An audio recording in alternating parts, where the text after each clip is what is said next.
Welcome, everybody. Thank you so much for being here today and just letting us know where you're joining us from, what organization you're joining us from. Just a little bit of housekeeping before we get started.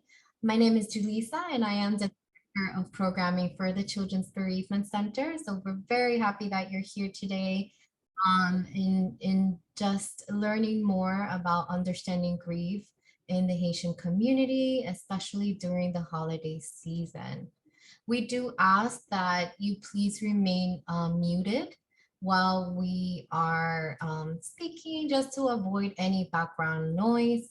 This presentation will actually be a very interactive presentation, so you can unmute yourself if you would like to comment and to ask questions. And you can also feel free to ask questions in the chat. I will actually ask you to please direct any questions to me, as it will be hard, it will be a little bit challenging for our presenter to view the questions as they're presenting today. So any questions you may have that you rather they address, just let me know and direct them to me. Will be our presentation today will be focusing on understanding grief in the Haitian community. And we'll also have some at the end an opportunity for Q&A, as well as some just final bits of information of our next event that the Children's Bereavement Center will be holding. So without further ado, I want to present our presenter for today, Dr. Christine Sainvil. Dr. Christine Sainvil is a licensed psychologist and owner of Serenity Envisioned, a private practice that provides culturally competent psychological services in New York and in Florida. Dr. Sainvil also serves as an adjunct professor at the University of Miami. She received a doctorate in counseling psychology at the University of Georgia and a dual master's degree in psychology counseling and at teachers colleges and undergraduate degree in human development at Cornell University. Dr. Sainvil's career thus far has reflected her commitment to working with diverse populations, providing competent and cultural appropriate psychological counseling and assessment services. Her background and areas of clinical interest have largely focused on mood disorders, anxiety-related disorders, men's issue, trauma, suicide education, and prevention. So we're very, very lucky to have Dr. Sainvil here today. We're happy that she'll be touching on this very important topic for us, especially here in South Florida. So I'm gonna stop sharing my screen so she can share hers right now. Dr. Sainvil, you can take it over. Great. Before I share my screen, I'll tell you a little bit more about myself.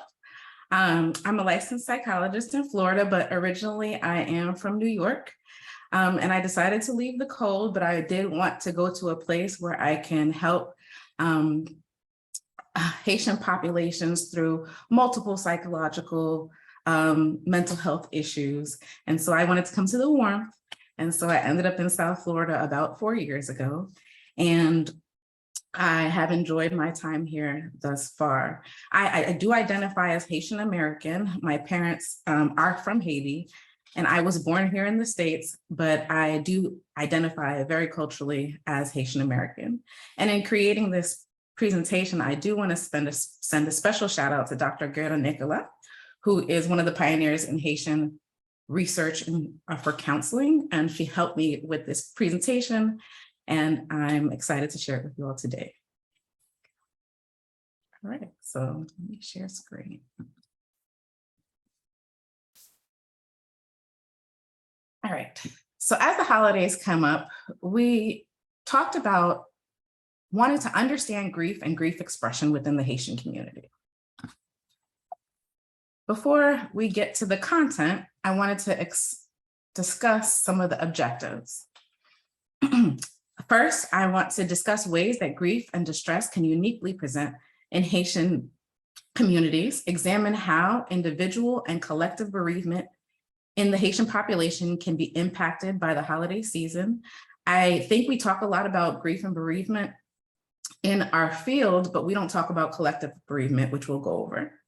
And then the last is identify strategies to collaboratively co-create culturally appropriate interventions for clients and their families. So I wanted this to be a little interactive. What is grief?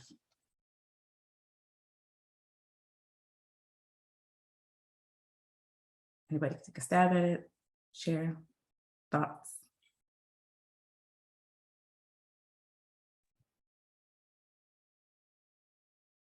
What does grief look like? It could be heartbreak for some. It could definitely be heartbreak. I think grief can look like anything. It can. It happens when someone dies and passes away, like how the person reacts to it. Absolutely. Absolutely.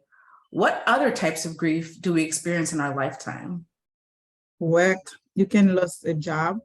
Losing a job, Yes, losing a job and lost money.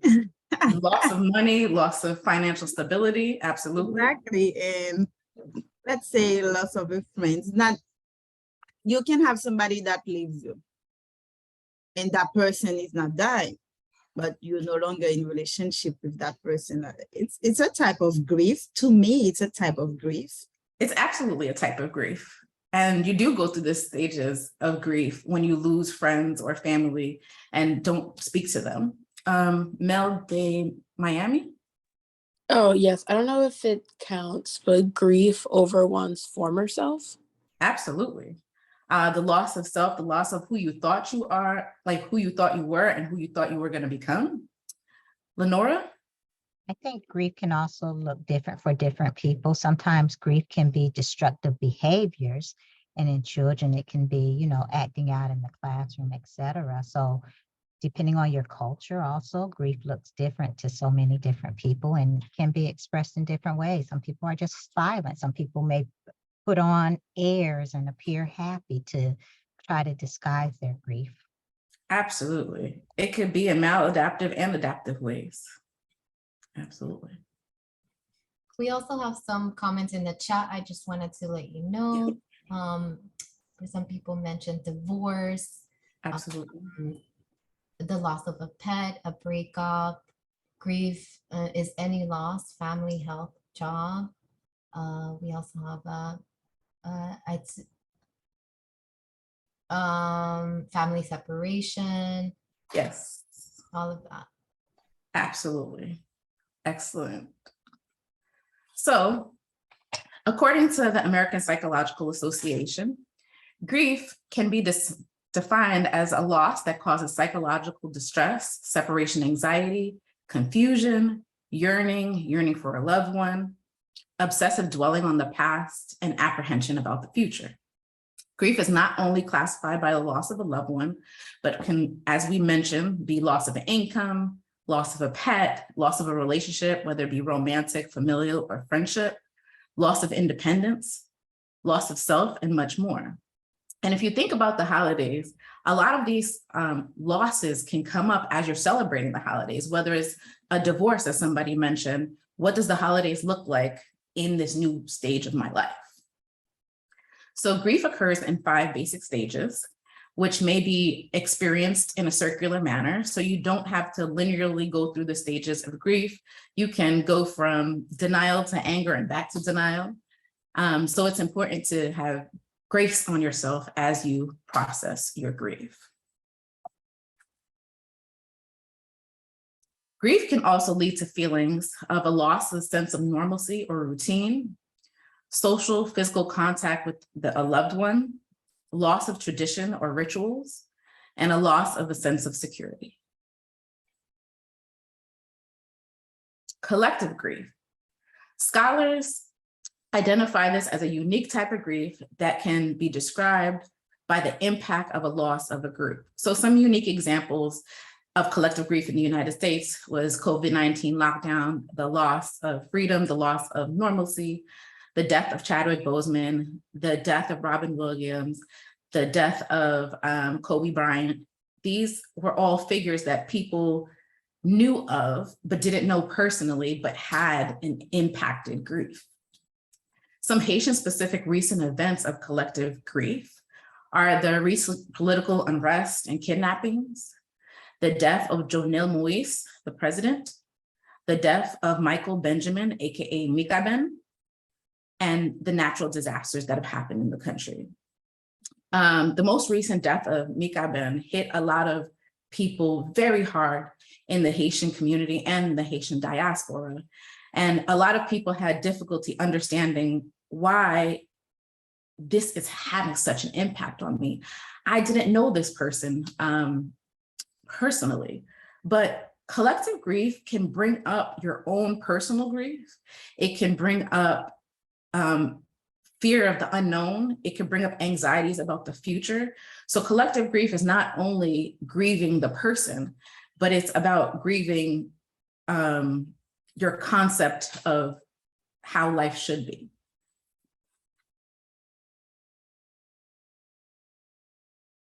So the 5 stages, as we talked about, are denial, anger, bargaining, depression, and acceptance. Denial often shows up as understanding that this person has died, but not wanting to deal with it. A lot of clients, especially of Haitian descent, have talked about this difficulty of processing grief and out of fear of, can I put myself back together? So they know that denial is easier for them because I know this person has passed, but I don't want to deal with it. Then there's the anger phase where you can question God, you can question yourself. Why did this happen? Bargaining is trying to understand, okay, maybe if I do this, or what if I had done that? Would it have been different? The depression part of grief is the sadness and the processing of the loss in multiple parts of your life.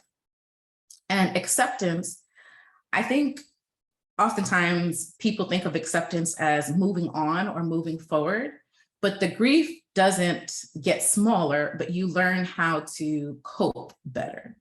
And so when I think of acceptance, it's understanding the passing of this person, understanding that I will continue to love this person and I continue to honor this person, and I don't have to how can I say this? I don't have to punish myself for having feelings as they arise, but I can accept that this has happened.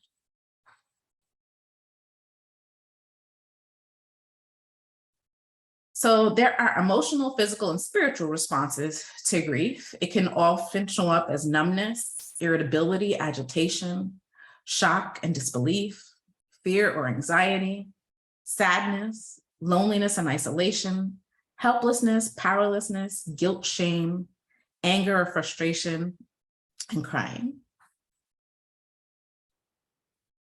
Physical responses to grief can include trembling or shaking, insomnia or hypersomnia, changes in appetite or weight, fatigue, pounding heart, rapid breathing, a lump in throat, feeling choked up, headaches, stomach aches, feeling dizzy or faint, and difficulty with managing blood pressure. Spiritual responses to grief is attributing the loss to a punishment by God for something that you may have done, attributing the loss to supernatural forces or having curses bestowed upon the clients or their families, feeling angry with God, feeling lost and empty, questioning religious beliefs, feeling spiritually connected to the person who died. It can also be finding hope in prayer and spiritual beliefs, feeling connected to God, and finding purpose in life. So, one Haitian cultural syndrome that I wanted to discuss is saisissement, which in literal translation means seized upness, but it is really a state of shock. It refers to a state of paralysis usually brought on by rage, anger, sadness, and in rare cases, happiness can bring on saisissement. It's often a reaction to unexpected news. Saisissement can be caused by loss of a loved one, witnessing a traumatic event, hearing about a traumatic event, or a family crisis, whether that's divorce or loss of a child. Saisissement can look like a rapid increase in blood pressure, which can cause fainting, loss of vision temporarily, heart palpitations, panic attacks, being disoriented, difficulty breathing or swallowing, and sometimes dissociating. So being there physically, but your mind is elsewhere. And so this is a unique cultural syndrome that happens in the Haitian community. And we'll talk about it more as we go through the slides. So some unique expressions of grief are wearing Black for a year or years based on the closeness of a family member. A year for Black for a close family member.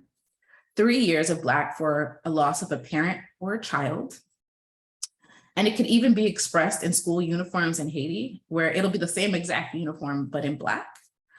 And there's also wearing gray and or white after the mourning period is complete. So after the 3 years of losing a parent or child, someone may wear gray and then to white or straight to white.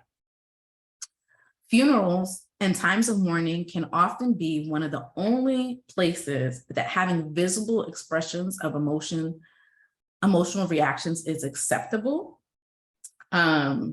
especially in the Haitian community. And oftentimes, if there isn't a reaction, people can be frowned upon. Families and communities may also have multiple funerals. So the artist that I discussed before, Mika Ben, had a funeral in Paris, a funeral in the States, and a funeral in Haiti for mourners. So that is not uncommon.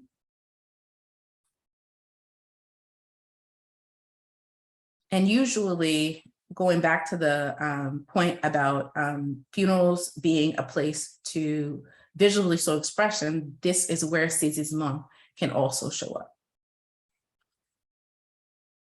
So as you think about working with clients, before we get into coping skills, before we get into understanding and helping process grief expression, it's important to be aware of your own biases.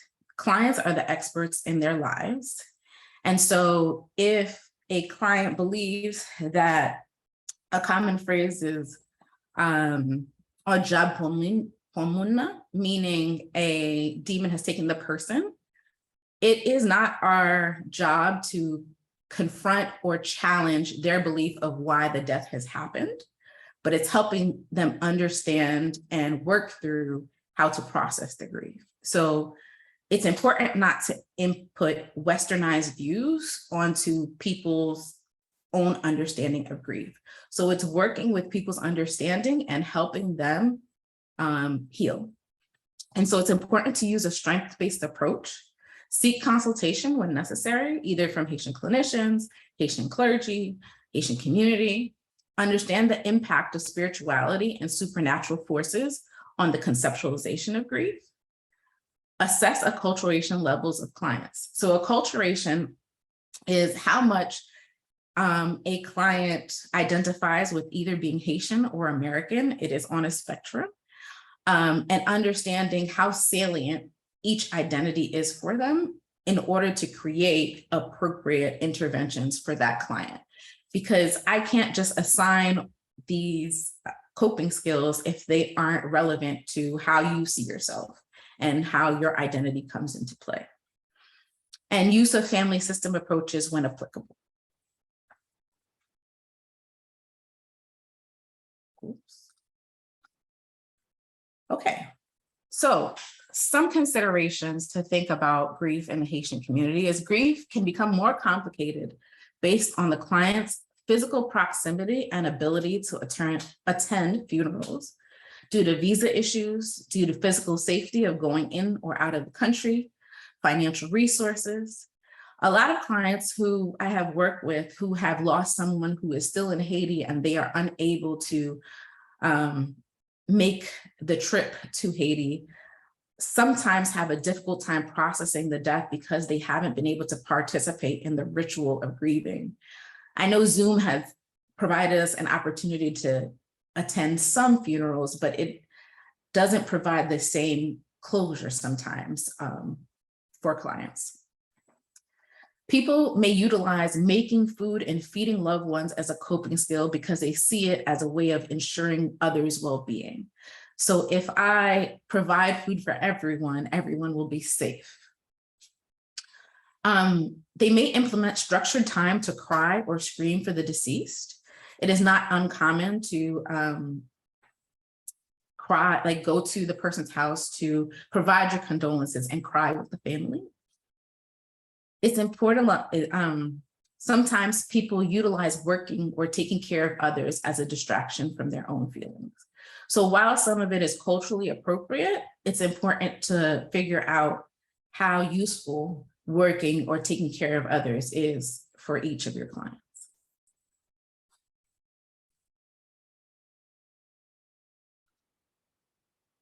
So coping skills that are culturally appropriate can be use of herbal teas and mixtures, ingesting a spoon of warm oil when you hear bad news. So recently we had to tell my grandmother some bad news, and before we discussed it, my aunt was like, all right, get some warm oil, get some water so that she can take this. So it's a way of grounding in terms of taste and feel to bring her back to center.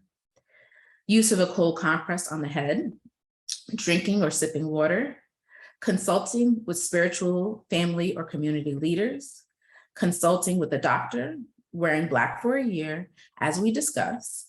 And there's also male sensu, which means tying up your center or bracing yourself. This usually happens on the way to a funeral. People will use cloth to tie up their center and shore themselves up before they're about to go into this process of grief at the funeral.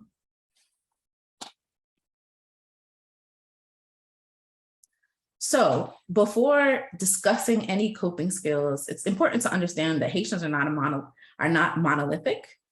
Practices vary amongst individuals based on levels of acculturation, as we discussed before, year of migration, whether they came to the States in the 60s, 70s, 2000s, 2010, post-earthquake, age, access to resources, socioeconomic status, region of Haiti where they're from, and region of the United States where they're in, religion and spiritual upbringing.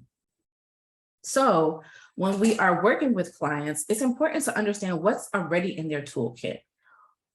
What has helped in the past to help you through difficult times? Where can we start and what can we add that feels right to you and your family? How does your family process grief? What has your family done in the past when people have passed? What can you incorporate in your day-to-day to help you process this loss? Haitian culture comes with a lot of great resources. And so it's important to tap into those as well as add new coping skills that are appropriate for clients. Dr. Sainvil, there is a quick question about tying up center. Do you think you can expand on that a little bit? What does it mean? So usually it's a large cloth, and mainly women will tie up their center before going into the funeral. And because saisissement will come in and out and people will collapse, people will faint or feel the immense feelings, this is a way to kind of brace yourself. This is a way to make me strong as I go in so I can handle the weight of what is about to happen. And when you say tying up the center, you mean tying up their waist? Yes. Okay, thank you. Thank you. Thank you for the question. Can I add something? Yes. Saisissement is also part of the cultural language of Haitian.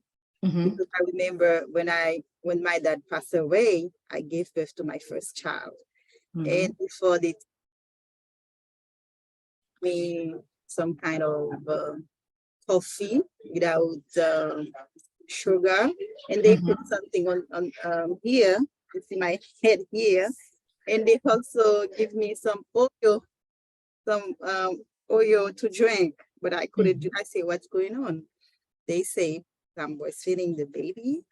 They must prevent some kinds of consequences, like I can lose my head, I can become blind, and other side effect. So I would like to ask you, how do you explain that when you are going to lose someone? For example, the day my dad passed away, I felt it.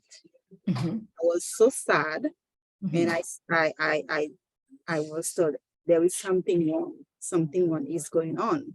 And how do you explain that? Because I felt it. I felt something, maybe I couldn't explain, but I was so sad on that day. And in the afternoon, he passed away. Absolutely. How do you explain it to clients or families who are helping clients? Both, let's say both, because I feel it. I thought that feeling must prepare me for the bad news, because I already felt that something bad is going on. There is a gray area there, but I couldn't explain it. But that feeling does not help me to get ready. Absolutely, absolutely. So the way I was explain it is, it's your body's way of protecting itself. It is your intuition about what is going to happen. It is your normal body's reaction to overwhelming news. It's your body can handle a lot, right? But sometimes we have to just let it out. And so saisissement is a way that your body copes with such trauma. And so even when explaining it to families, is recognizing that this person will, or anybody in the family may have a difficult reaction to this trauma, but it's important that we are here to support and help them work through it rather than stigmatize them for what their reaction is, if that makes sense. That's how I would explain it. I would normalize it and just talk about how our body can handle a lot. And in times of shock and grief, it can become overwhelmed. And this is your body's normal way of expressing this trauma. Yeah. Thank you for sharing. Absolutely. I have a hand raised for Corey. Yes. Hi, I don't know if this is tied into saisissement. Am I pronouncing that correctly? I have an after-school program that I started in Palm Beach County for students who've lost a parent, caregiver, or sibling. At my high school specifically, we have about 80 students that fall into that category that have been identified by word of mouth, and about 90% of them are Haitian. And I would say that the majority of the students have shared with me that they've been told by their relatives to burn the pictures of their parents that passed away, which was difficult for me to digest at first, because we were doing activities to honor the parent that passed away, to bring in a picture, to do something with it, and a lot of them didn't have pictures. And when I found out why, it was because they were told to burn them. So I wanted to know culturally, what's the significance with that, and does that fall under saisissement as well? I don't think it would fall under saisissement. I do think that there are regional and religious differences that I personally am not aware of and can't speak on, but I do think that there are religious reasons as to what people do in rituals to grieve. I hope that helps. Yeah, my concern is that the children are upset about it and understand that it's part of their culture for whatever aspect of the Haitian culture they come from. But I don't know a way around it. Like, you know, for them to get that picture that they so wish they hadn't had to burn, I guess. I think this is where talking to families may be helpful, and understanding what is the significance, and understanding how can we appropriately help your child grieve in a way that's appropriate for your culture, and helping parents process, or parents or caregivers process their own grief about it, and help them be able to have the language to talk to kids, because it's important for language to be kid appropriate. So sometimes it's the adults that need to have conversations about the significance and understanding why this is happening. Yeah, I just have one other thing, and I'll mute myself. I apologize. Sure. That I've asked the students why they were told to do that, and Mhm. some of them have shared with me that their relative that they're living with now had said that if you don't have a picture, it won't remind you to miss them. Interesting. I had never heard of that. If I can correct that statement. Sure. Hi, everybody. I'm Mrs. St. Louis. It depends what region you are from and what practice that your family embarks on. Burning of the picture is a way to protect the child. It is believed in most regions by having the picture, if the parent love their children and feel saddened that they're leaving them behind and not necessarily at peace with the transition and the care they're going to receive upon their departure, by burning the picture, you protect the child from the spirit coming back and somewhat retrieving the child. So it all depends on your own belief system. So for me as a child, when my nephew lost his mother, that is something that we partake in because he was so young. He was so attached to his mom and his mom was so attached to him. So we did that as a protection. And in the following, we had him, I think it was red. He wore red when he went to bed at night as a symbolized to protect his spirit and his soul. Thank you so much. You're welcome. Yeah, it is all part of the culture. Yes, ma'am. Renee?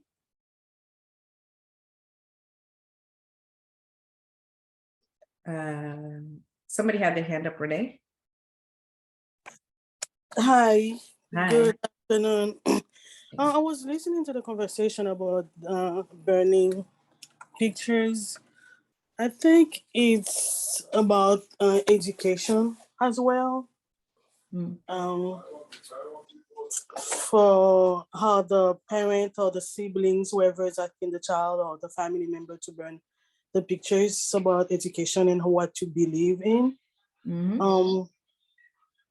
I don't believe burning of the picture will change anything. I think having the pictures around will always remind the child or the family member that lost the sibling or whoever, that the family is still around, to remind of the good time or the memories that they share together. So just like the other lady said before, it's just to protect the child, but I think it's about education and what people, I'm Haitian, 100%. I love my people. It depends on what part of the country you are from. Again, I'm Haitian, 100%. Some of us are from the capital. Some of us have higher education.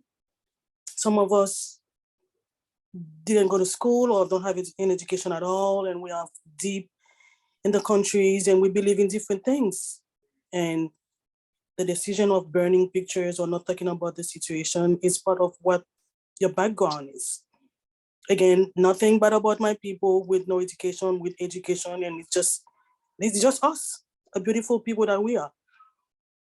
So my son just passed away. I have his pictures around. Actually, I just ordered his graduation pictures.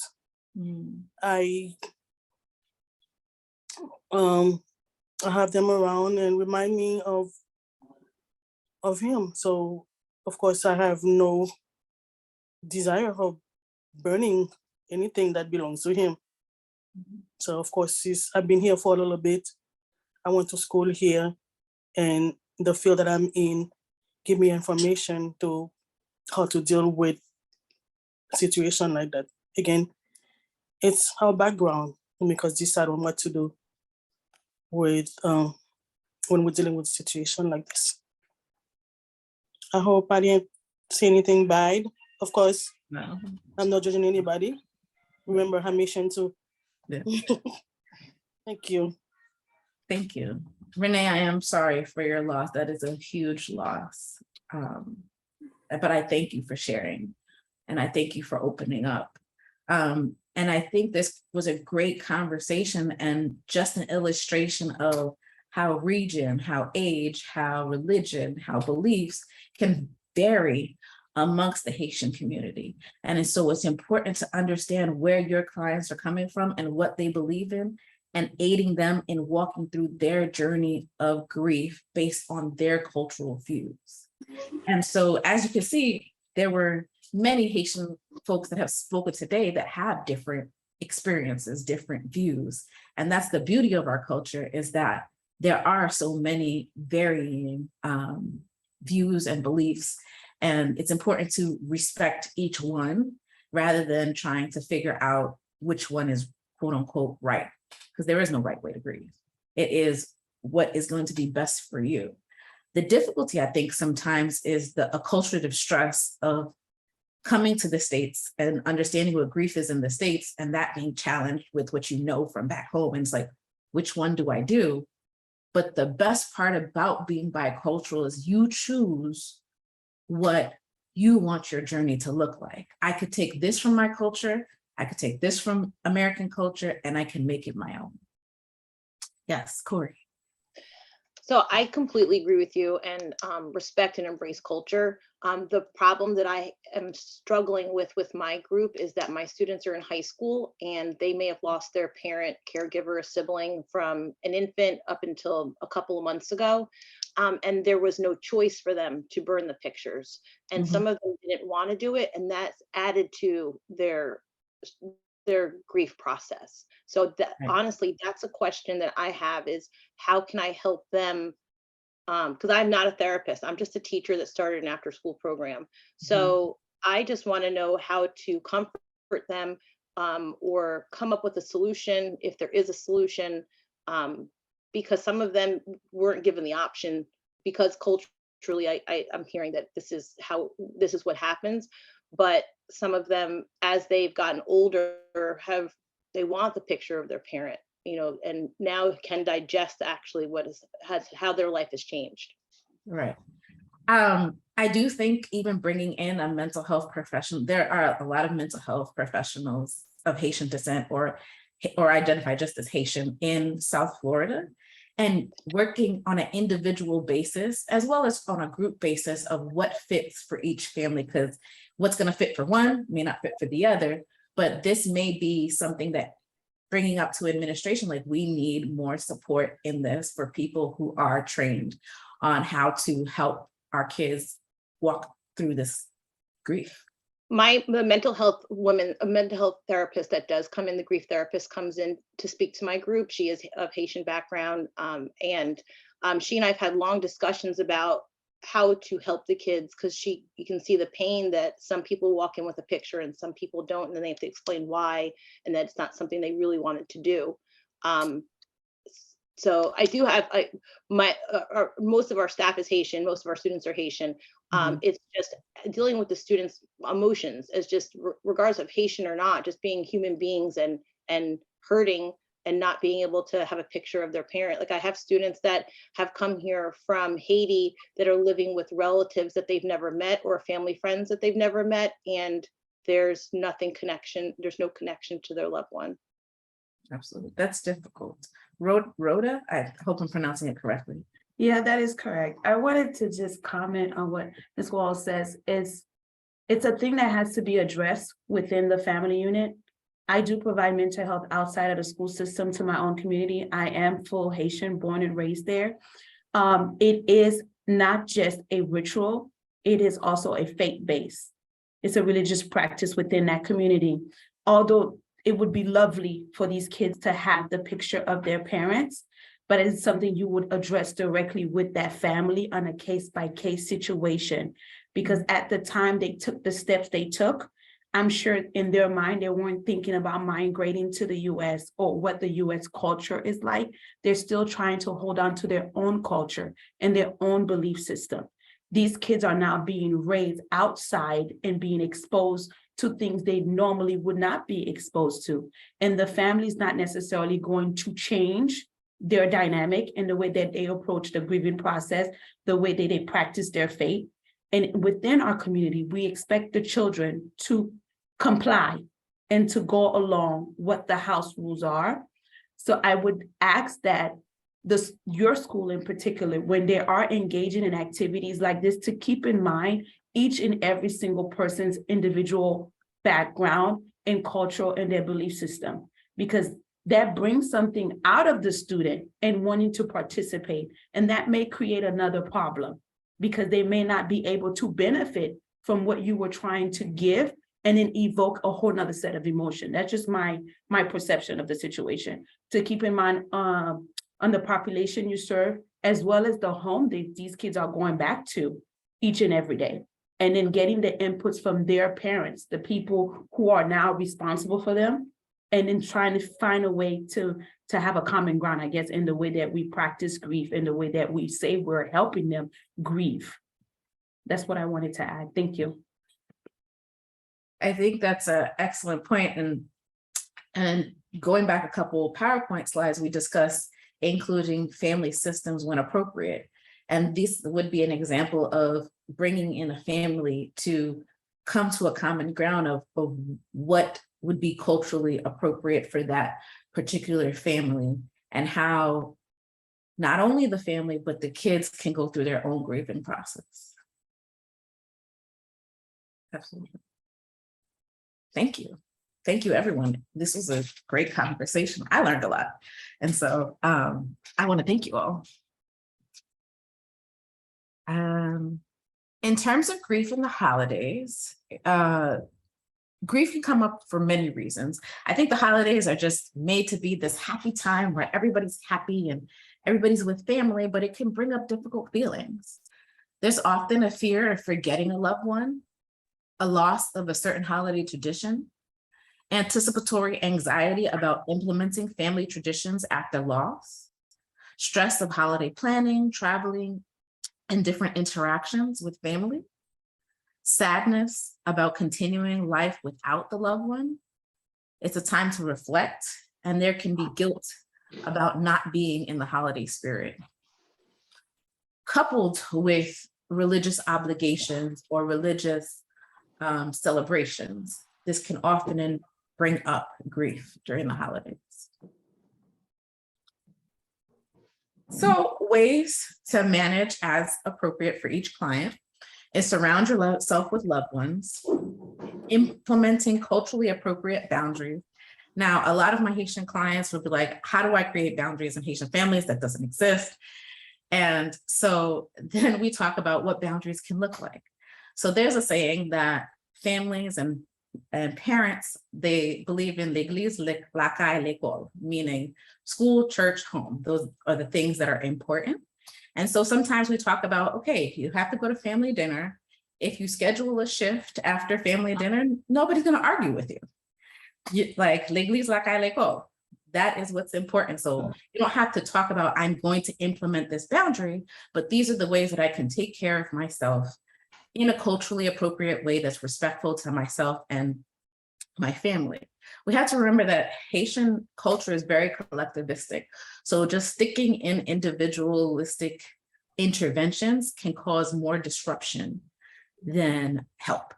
And so how can we adapt what we have learned as clinicians to fit each and every one? Implementing previously effective coping skills. So this is for the client. What coping skills have worked for you before? What tools can we sharpen that's already in your toolkit?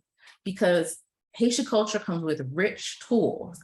And I think oftentimes it gets overshadowed by the things going on in the country or what people believe about Haitian culture, but it already has such rich tools. So why don't we sharpen them and add new tools to the toolkit? That could be attending church services, that could be lighting candles for certain family members or certain deities, working out, talking to family, incorporating culturally appropriate family traditions, planning self-care before and after holiday events, and focusing on what's in your control. maybe I can plan for activities that will make me feel closer to this loved one and engage in activities that honor their memory. This could be through dance, this could be through writing, this could be through art. There are many different ways to express ourselves. So in summary, grief can be complicated, and how we understand grief can be culturally bound, as we discussed today, even with the discussion of burning the pictures and what does that mean and what does that signify and how is that a protective factor in some communities? Although this is not an exhaustive list of grief and grief expression within the Haitian community, my hope is that the presentation provides some insight into how grief may look within the Haitian community. Our clients are experts in their own lives, and it is important that we build upon the coping skills in their toolbox. And as we work with implementing new coping skills, checking in with clients about how these coping skills can be adapted into their life and if it is culturally appropriate for them. Any questions, comments, thoughts, feelings?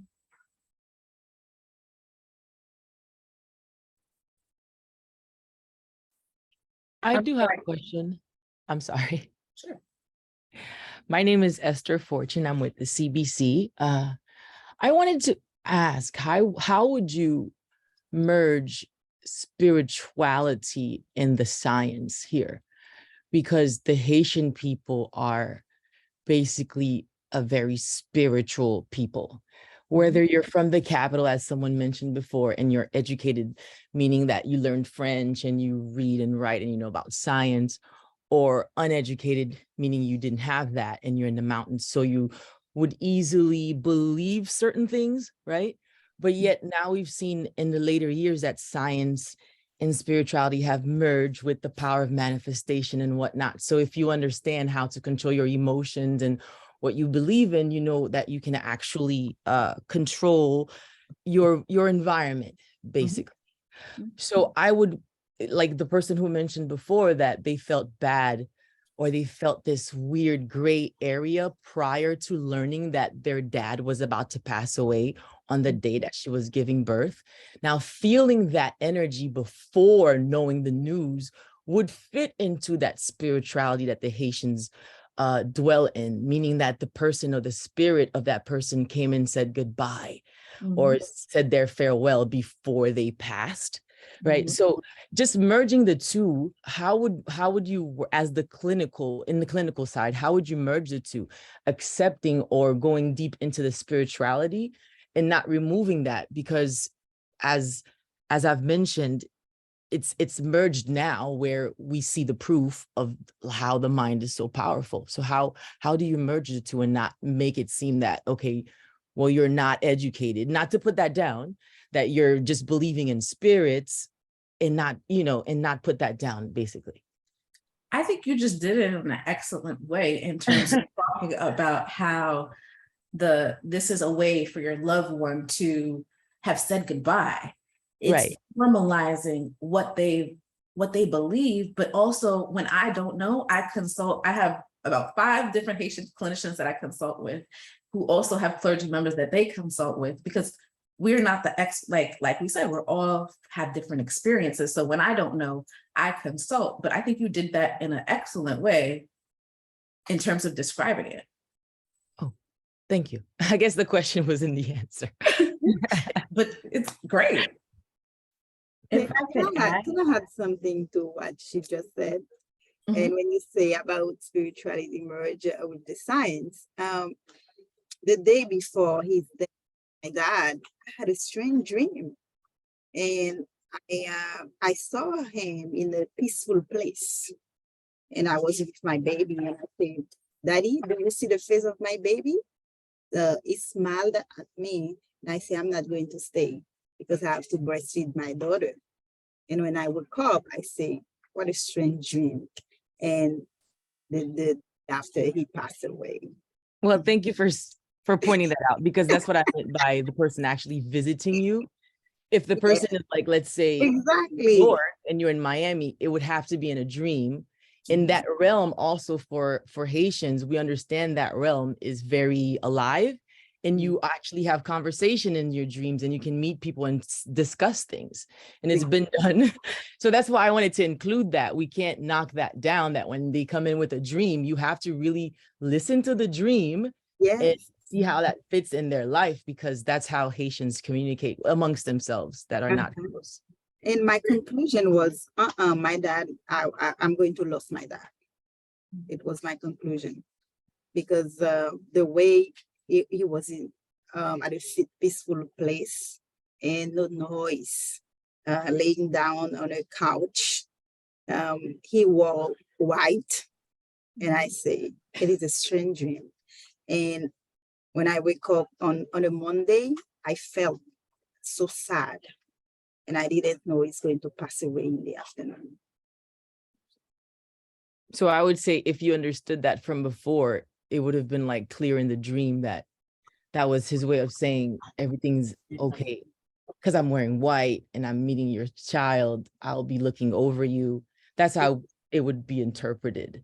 But knowing that, it would be better for you to wake up in the morning feeling peaceful if you knew that ahead of time, than like not knowing that and then saying, oh, what was this dream? I don't understand. Why did I have this dream?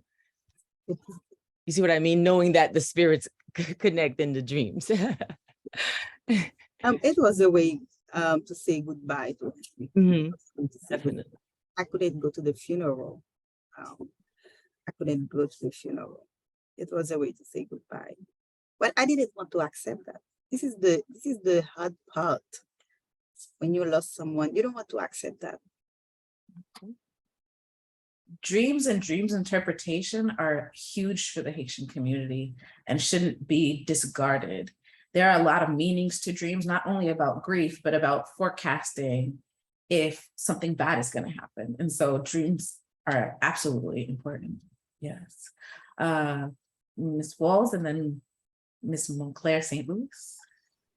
Actually, Christina Hernandez just put it in the chat. What I was going to mention also with regard to what you have just been discussing with regard to the Haitian community with the dreams and the signs of someone passing beforehand. I'm not Haitian, I'm Jewish. And my father passed away when I was an infant, and I was raised by my grandparents, and I knew the day they were dying. Like I felt it. I mean, I was in college in Georgia, and they were up in New York, and I had an overwhelming feeling, and they died 10 years apart. Both days I had this overwhelming feeling to call both of them. And my grandfather passed away, no, my grandmother passed away before cell phones were with everybody. So I was going all over the campus looking for a payphone, and I couldn't find a payphone. So I just knew that they both were gonna die. So I totally understand what you guys are talking about. But then also the night before my grandmother's funeral, ironically, every person in my family in the house had the same dream of my grandmother calling them on the phone and telling them that she loved us and missed my grandfather. And my little brother was 5 at the time, and I was 19. And my little brother walked downstairs and said that he talked to me my last night. And we all were like, whoa. So I get it. And I do think that as much as this is part of the Haitian community, this is one thing that when it comes to grief, we can bring in other cultures to sympathize and empathize, to understand the hurt and the symbols and that we see. I guess I'm trying to make my point, but I'm rambling. You guys understand what I'm saying though. Yeah, thank you for sharing.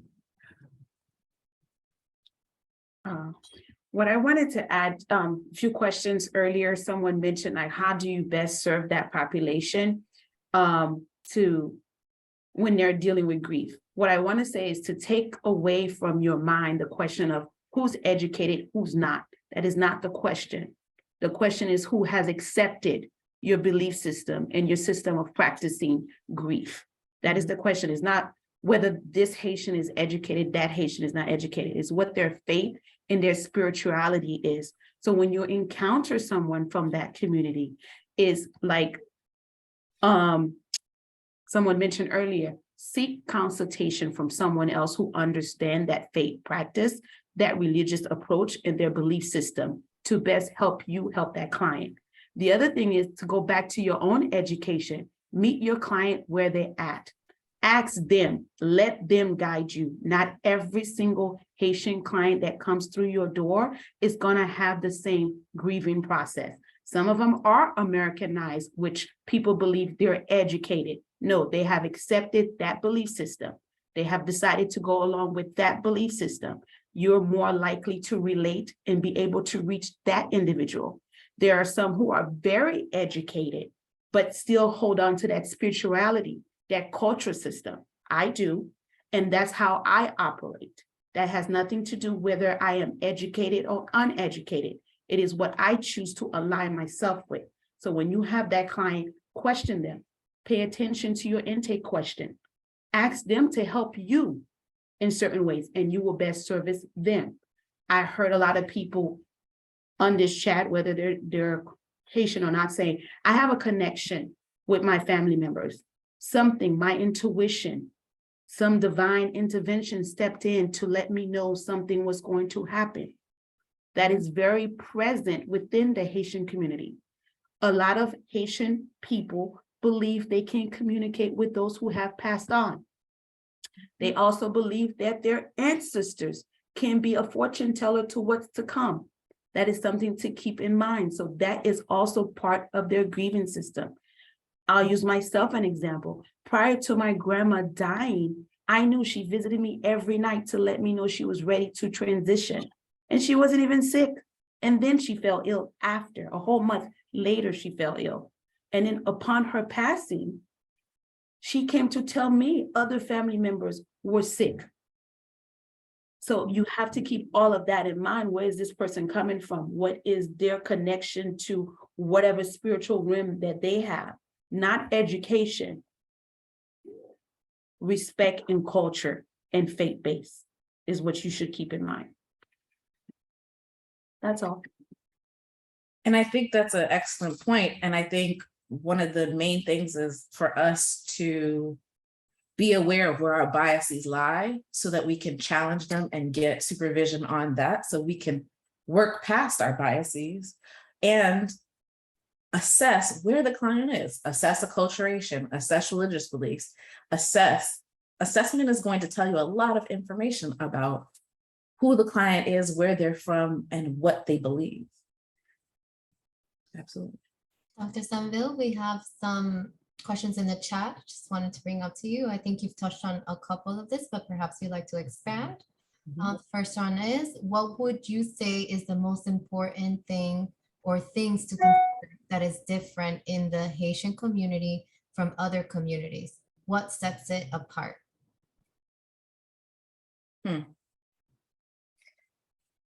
So the strong faith base in the Haitian community, the intergenerational trauma that has and continues to happen.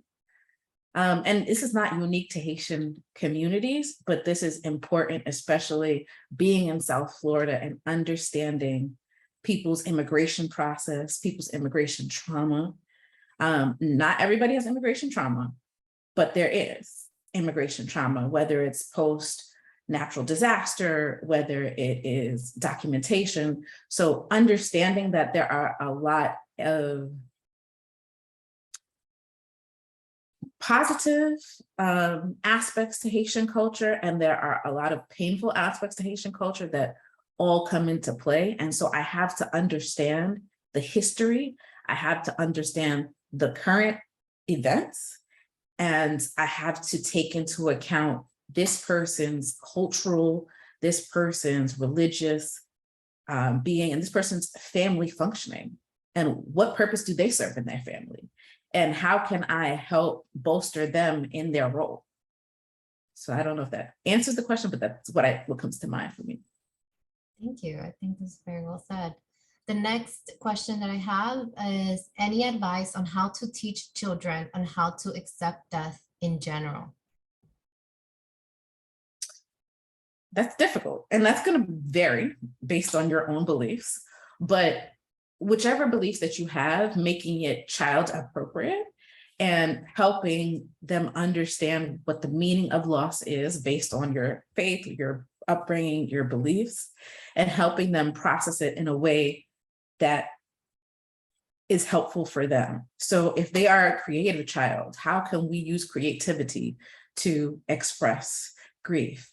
If they are a child that likes to read, how can we find kid appropriate books about grief? And how can we talk as a family about what that could look like in our family? Because not every book is going to resonate, but how can we adapt some of these skills that we learn? I think that's what.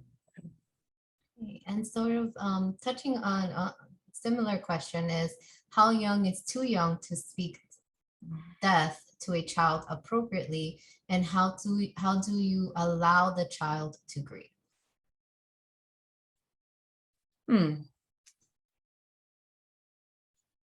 That's difficult. So I think it's a case-by-case basis, and how close is this death to this child?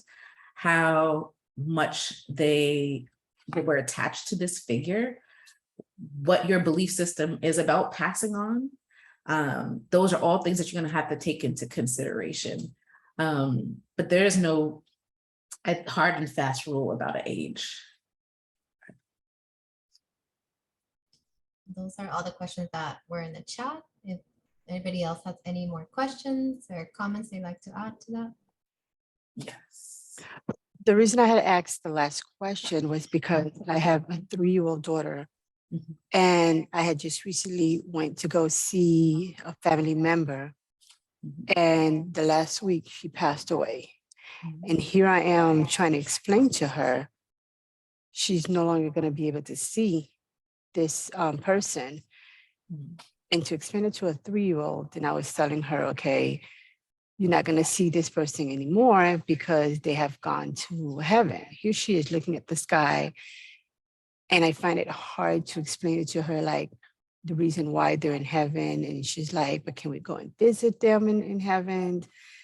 Am I ever going to see them? And I'm like, okay, they could see you and you're above with God, but then you can't. And she's questioning, like, if they could see me, and she's looking around like puzzling, like, why can't I see them the same way they could see me? So it was kind of difficult. And from time to time, she'll ask about the individual, but I don't think she comprehended. So I was like, okay, it's kind of hard how to deal with it at a young age, especially if they were close to that individual. And then they just saw that individual, recently.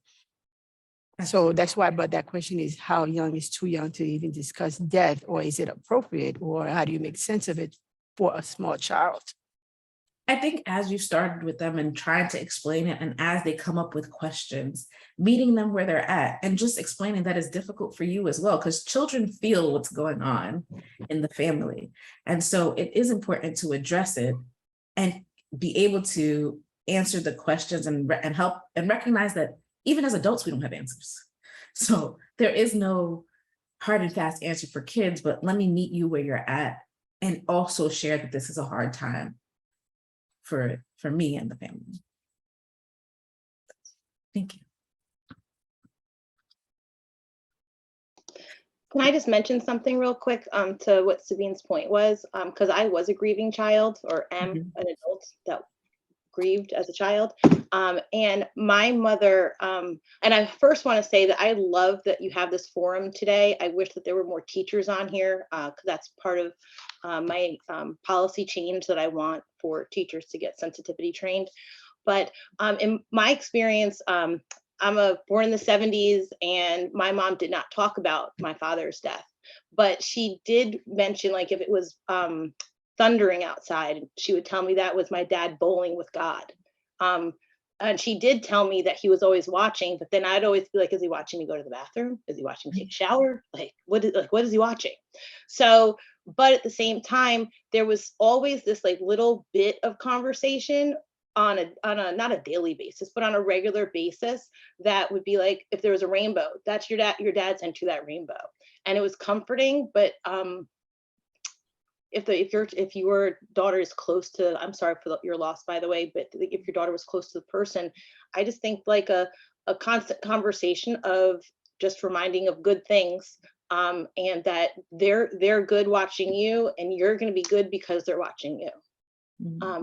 So, but I really do appreciate all the adults here that care about grieving children, because for so long people wouldn't talk about them.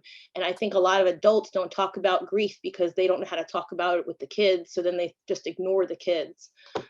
So, and that goes culturally across, you know, in general. So that's all I wanted to say. But I think that just having like little things to say to your daughter that are positive things that you see or hear, you know, if there's a cardinal outside or a butterfly, you know, that's your aunt, you know, visiting you.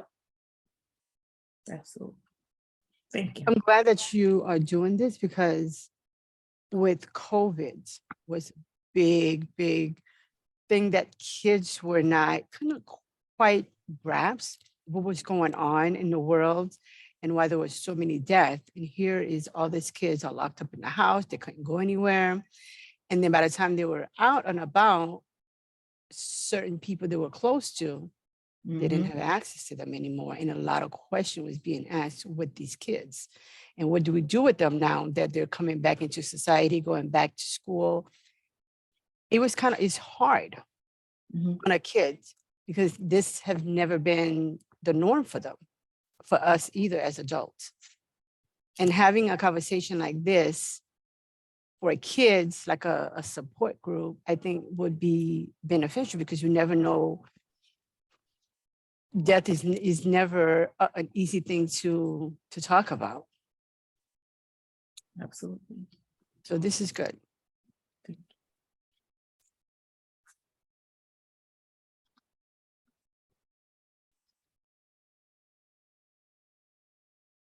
Any final thoughts before we end today? Could you offer a group like this after school hours so that teachers could, I took the day off so I could be here. So is there a way to get it offered so that teachers could find time like after 3 p.m. or 4 p.m. for middle school teachers to be able to take the opportunity to have the workshop? Dr. Sainvil, I can answer that. So Corey, thank you so much for doing that.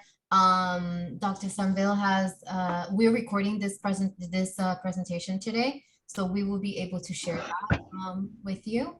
You can share that with your coworkers if you prefer. But yes, you'll have that opportunity. We usually, so as part of the Children's Bereavement Center, we do have lunch and learns throughout the year.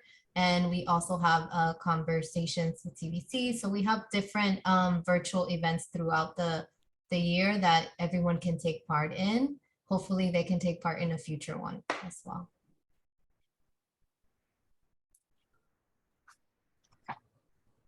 I want to thank everybody for participating. It was such a rich conversation, and I appreciate people chiming in and providing their experiences and providing their knowledge. And I think this is how we learn from each other and recognize that we're all going to continue to grow as clinicians, as teachers, as people. And so don't be afraid to push your limits of growth and implement new information. And I thank you so much. Thank you, Dr. Sainvil. And if you will allow me just to share my screen really quick, I want to let everybody know about upcoming events and a little bit about what CBC does. Thank you.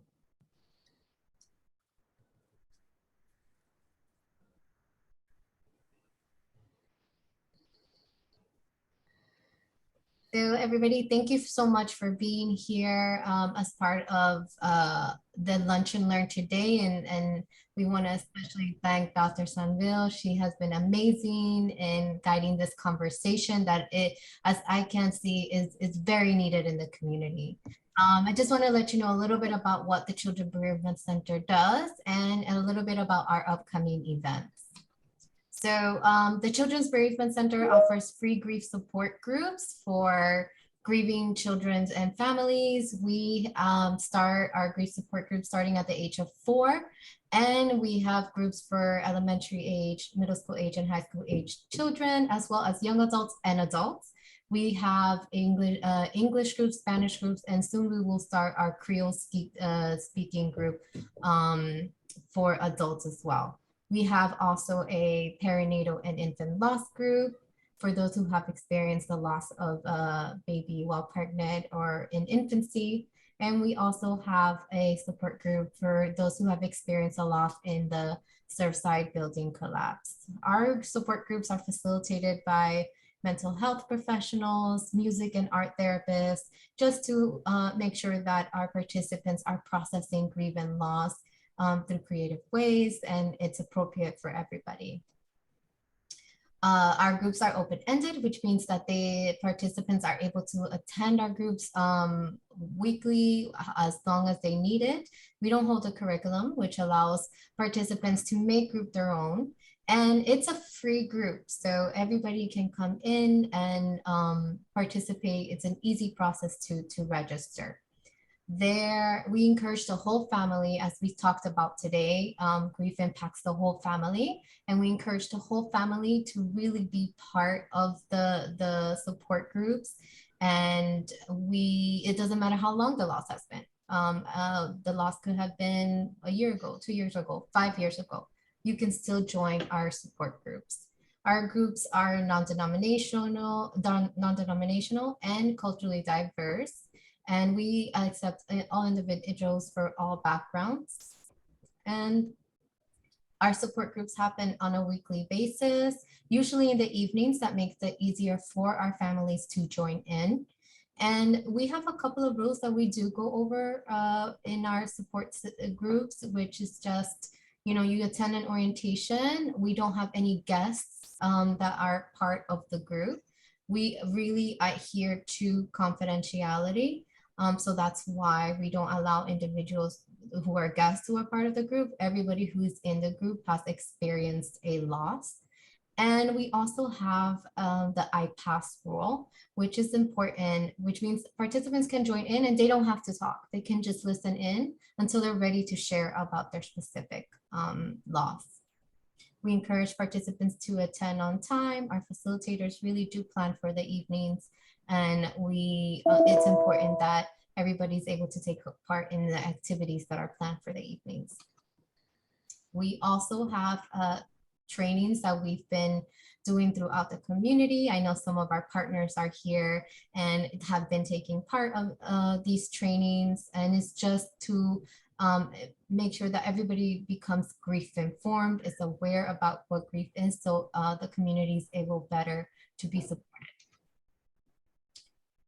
You can also join our CBC, get involved with CBC by becoming a volunteer.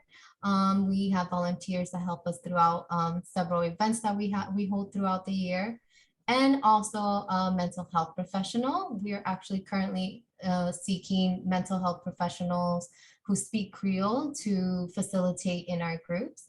So if anyone's interested here, feel free to reach out to me. We have qualified mental health professionals that help families as they grieve. And to get to know more about our upcoming events, I really encourage you to sign up for our newsletter. You can find our newsletter at our website at childbereavement.org. You will be informed of all the events that we have. We have a lot of free events, educational events like this one, and we really encourage you to sign up so you know when they're coming up. We just had our Steps for Healing 5K in November, and we will be having it again in 2023. Our upcoming fundraiser in the spring as well is a great opportunity to be involved with CBC. And as I mentioned, we have lunch and learns and conversations with CBC that are virtual events you can take part in. We also have pop-up events throughout the community, so in-person events that you can come and join us. The last one we had was with the Miami Children's Museum. It was a really great event, and our participants were able to meet our music therapists and just participate with us. We also have, if you shop at Target, you may have the Target app. And so we are currently participating. We're one of the nonprofits that participate as part of the Target app, where you have an opportunity to vote for us. So if you shop at Target, you earn votes It's very simple process to vote for the Children's Bereavement Center. You can go through the Target app and just find us on there. So how can our participants join our groups? To join our groups, it's very simple. They can call our 888 number, or they can email us at support@childbereavement.org. It's very simple process. There's no referral required, and participants can self-enroll at any time. We do not have a wait list, so everybody is welcome to join. Our next Lunch and Learn actually is in February 8th, and it would be on grief and loss on the autism spectrum, a social work perspective. The perspective will be Jessica Kurd. And to sign up, you can just actually scan the QR code and sign up for that event. So I'll leave it for a second. You can take a picture of it, or you can just scan it briefly. It'll be a really great event, and it'll be at 12 p.m. on February 8th. We also ask for you to, we learn a lot from you about what kinds of information you would like to hear from us when completing the survey. So future Lunch and Learns, future events, and just to hear about what your thoughts were on today's Lunch and Learn and conversation that we've had. So scan the QR code. Please take the time to complete the survey. It's very important for us just to know how we can continue to provide topics that are relevant for you. And that is all. Lisa, I'm sorry if I could say something before you shut down. Of course.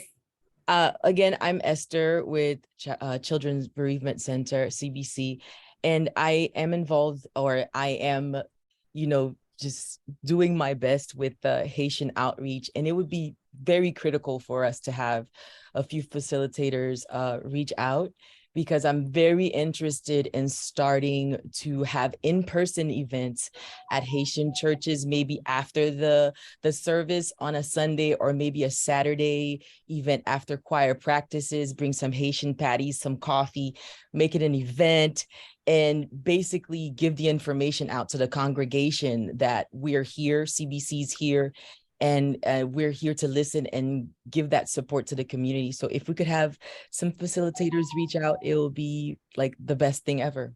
So I look forward to hearing from some of you all. Thank you again. And I would like to add that there is a Haitian mental health community, Rebati Santé Mentale, and I can send out the website that people can visit, and even Haitian clinicians can sign up for to be added to the directory. We're trying to funnel one resource where we can all come together. So that would be great, Dr. Sainvil. Any connections? This, apart from just getting the information out there that Dr. Sainvil provided, this is also a great opportunity for professionals to connect. So yes, feel free to send any information my way. I'm also going to type my email in the chat. Also, I wanted to actually turn it over to our CEO, Deborah, who will be saying some final words for us today. Deborah? Yes, hello. I wanted to make sure to, again, thank Dr. Sainvil. Thank you so much. It was really helpful. And I know from our community, we're often asked for these Lunch and Learns. Just going backwards a little bit to Corey's question, our conversations with CBC are always in the evening, and we do have a lot of teachers who attend those. So just keep that in mind if you're in our newsletter. That's why we do that. These traditionally are Lunch and Learns, so they're during lunchtime, but our conversations with CBC are in the evening, family members and staff who cannot join during the day. Also a shout out to Ginia and our friends at SATMA. I just saw Gypsy on Tuesday. I cannot say enough how our partnership with SATMA is so incredibly strong, and thank you for coming out to our event a few weeks ago, Ginia. Esther will be in touch with you soon, as will Kim, and with the whole SATMA team, which is what I spoke with Gypsy about. But I want to make sure, Ginia, you're like our #1 cheerleader. Thank you we love working with you too. So thank you all for that. And I really just want to emphasize it's helpful to do the survey. So please do take a screenshot And if it hasn't been posted in the chat, maybe Amanda can post the link in the chat too. Some people I know have a hard time with the QR codes. That way we're able to get some feedback. And with the upcoming event, the next Lunch and Learn in February was because of a survey. We did have a participant who said, so they came to the as an attendee, said they're working with children on the autism spectrum. Can you please have an expert come out? That's why we did that. So we read the surveys, they're really important to us. And we want to make sure that you all know that. And I also want to thank Green Family Foundation, who is our funder and who makes these Lunch and Learns possible. I'm really grateful to each and every one of you for being here. I know the holiday season is very hectic, but that's why we do this, because we want to make sure that nobody in the community is grieving alone. And we're absolutely thrilled that you were able to join us today. So thank you. And I'm just going to turn it back over to Julissa for her final word. That said, everybody, thank you so much for being here. Thank you, Dr. Sainvil. And I will be sending everybody who signed up today the recording. If you have any questions or any final comments or something that comes up, please do feel free to reach out to us. Thank you and have a great day.